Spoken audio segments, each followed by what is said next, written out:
Bu həftə ən yadda qalan hadisələrdən biri də Azərbaycanın İrandakı səfirliyinə hücum edən Yasin Hüseynzadənin edam cəzasının icra edilməsi oldu. Xatırlatmaq yerinə düşər ki, terror hadisəsi baş verəndən dərhal sonra Prezident İlham Əliyev səfirliyin fəaliyyətinin dayandırılması, diplomatlarımızın geri çağırılması ilə bağlı tapşırıq verdi. Məsələ ilə əlaqədar Azərbaycanın prinsipal mövqeyini açıqladı. Bu baxımdan cinayətkarla bağlı məhkəmə qərarının icra edilməsi Azərbaycan dövlətinin Prezident İlham Əliyevin ədalətin bərpa olunması üçün nümayiş etdirdiyi qəti və prinsipial mövqeyinin nəticəsidir. Əməkdaşımız Mərahim Nəsib mövzunu təhlil edib gəlin izləyək. Əlbəttə biz faciəvi hadisələri unuda bilmərik. Təəssüf olsun ki, bildiyiniz kimi səfirliyimizə qarşı terrorist aktı törədilmişdir. Ancaq bu Prezident Pezeşkiyandan öncə baş vermiş hadisələr idi. Biz əminik ki, bu mütəşəkkil şəkildə hazırlanmış terror aktı idi Azərbaycana qarşı və oradakı iddia olunurdu ki, hər hansı bir məişət zəminində baş verib, şəxsi zəmində baş verib, bu mənasız söhbətlər idi.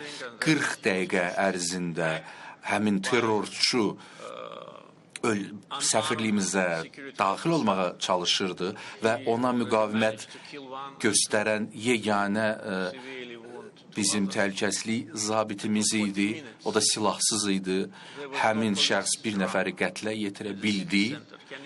Xatırladaq ki, Yasin Hüseynzadə 2023-cü ilin 27 yanvarında Azərbaycanın Tehrandakı səfirliyinə hücum edərək səfirliyin mühafizə xidmətinin rəisi Orxan Əsgərovu qətlə yetirib. Səfirliyin mühafizə xidmətinin iki əməkdaşı Vasif Tağıyev və Mahir İmanov hücumun qarşısını alarkən ağır yaralanıblar. Lakin bu hadisədən sonra terrorçuya edam qərarı verilsə də qərarın icrası yubanırdı. Nəhayət, may ayının 21-də cinayətkar öz layiqli cəzasını aldı. Bu hadisə bir daha Azərbaycan dövlətinin öz vətəndaşının yanında dayandığını, harda olmasından asılı olmayaraq onun arxasında durduğunu növbət dəfə nümayiş etdirdi.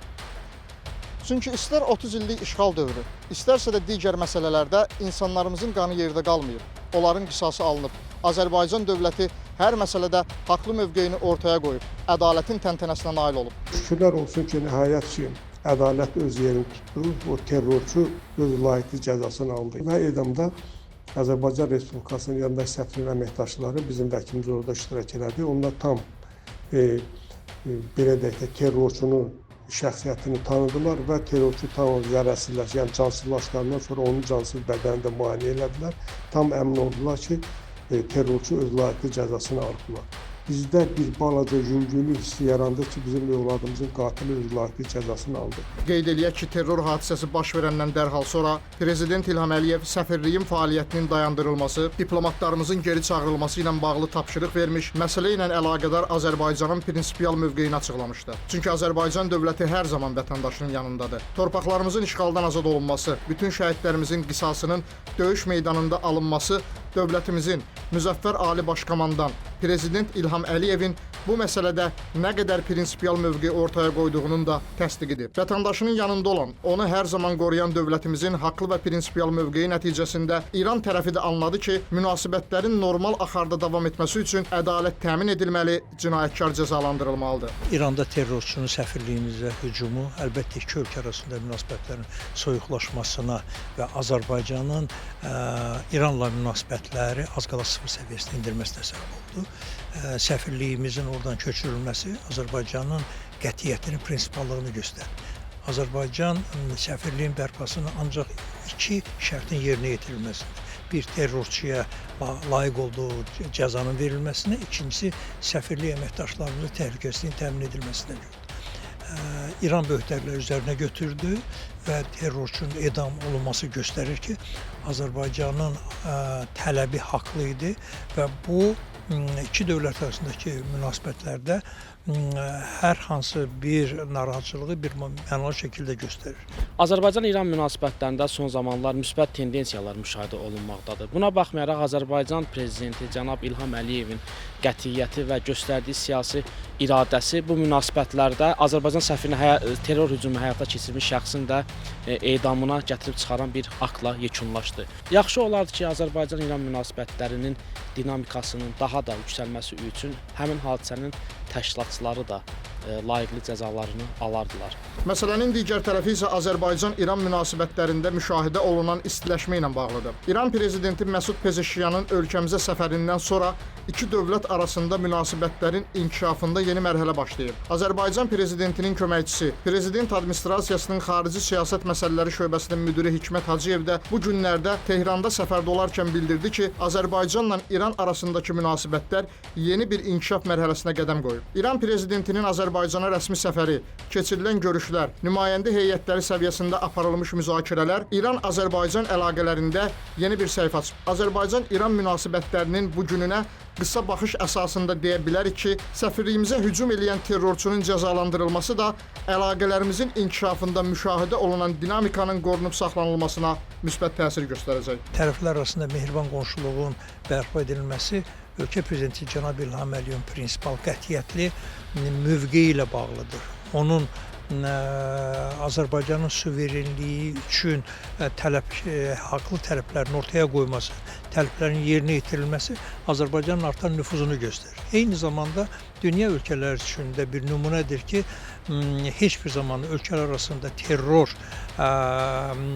ölkələrin suverenliyinin pozulması iki tərəfli münasibətləri normal qaydada saxlaya bilməz. Azərbaycanın xüsusilə də Qarabağda keçirdiyi antiterror əməliyyatından sonra regionda mövqeyi xeyli gücləndi.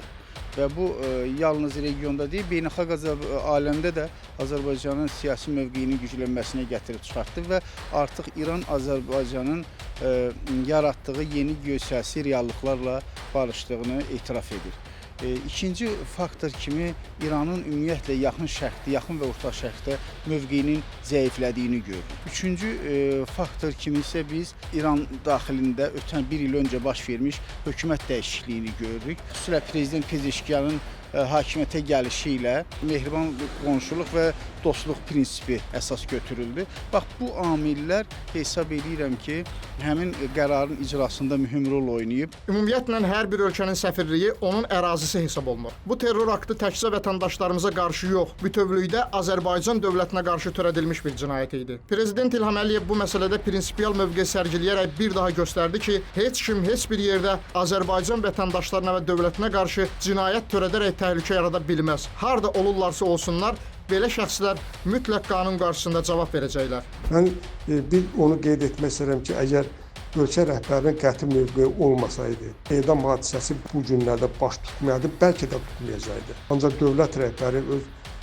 iradəsini ortaya qoydu və hər dəfə terrorçunu Azərbaycan Respublikası səfirinə hücum edən, orada qətl törədən şəxsin terrorçunun öz layiqli cəzasını almasını tələb edirdi. Azərbaycan ümumiyyətlə son 2 ildən artıq baş verən müddətdə, o hadisədən 2 ildən artıq müddət keçib, həmin müddətdə öz israrlı mövqeyində qaldı.